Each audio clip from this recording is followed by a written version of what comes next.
Hi, if you want to know what iPad you should get in 2024, you're in the right place.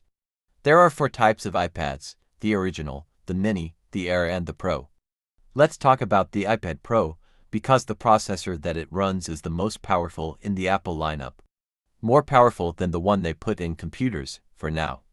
So, this iPad is for people that need to work with their iPad, like editing videos, making interior design, and making other graphical work. On the other hand, the iPad Air is a little less powerful, but is still suitable only for those who have to work on it. And obviously the prices of these two devices are the more expensive in the lineup. The iPad Pro costs, in his base configuration, £1,000 with an 11-inch screen and £1,300 in his 13-inch version. The only difference from these two screen configurations is the thickness, because the iPad Pro 13-inch is the thinnest Apple product ever. Instead, the iPad Air is £600 in his 11-inch screen and £800 for the 13-inch.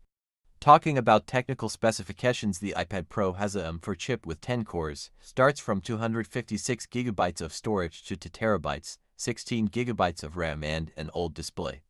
In the Air there is an 8-core M2 chip with 128GB to 1TB storage option and 8GB of RAM.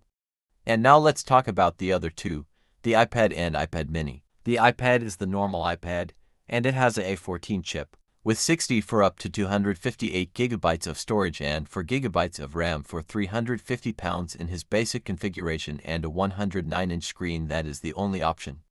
Now, take this iPad and make it smaller. After this ultra-complicated surgery made by Apple, they got something that is like an iPhone, but is an iPad. Ladies and gentlemen, we got the iPad mini.